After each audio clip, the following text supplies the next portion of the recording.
Bandikely tsotsotra, zanaky ny arabe. Ny silamo poézie no arany taiza sy nanabe.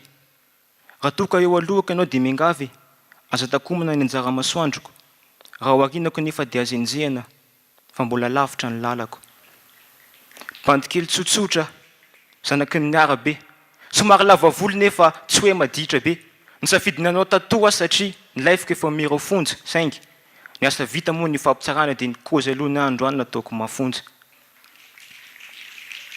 Bandikely tsotsotra, zanaky ny arabe.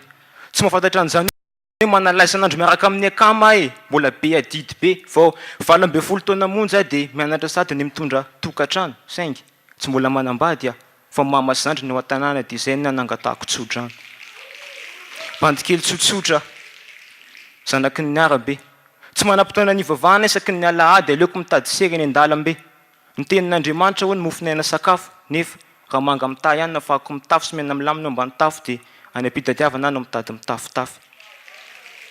Bandikely tsotsotra, zanaky ny arabe. Voelikiliky ny hafa foana satria lazaina fa hoe masiso be, maloto be, voataka isaky ny lariva satria tsy hita, ops, to mainty be. Fa eve nisy olona teto zany foana ny refrain, indrisy mantsy.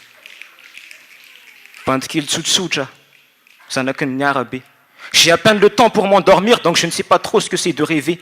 Aujourd'hui, je me salis les mains en rampant pour atteindre le sommet. Je me bats tous les jours contre ma life, je sais qu'un de ces quatre, je m'en sortirai. Je sais que je vais finir par y arriver. Bandikely tsotsotra, zanaky ny arabe.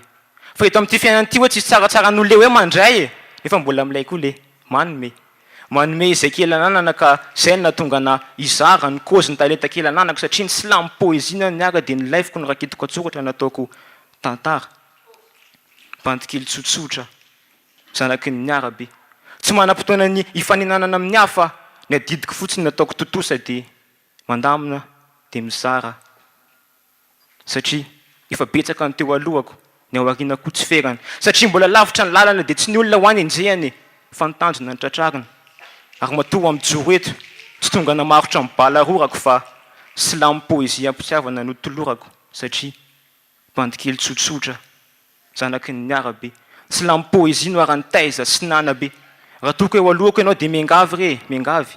Aza takomana ny anjara masoandroko. Raha hoarinako nefa dia azo enjehana, fa mbola lavitra ny lalako. Bandikely tsotsotra, zanaky ny arabe. Merci.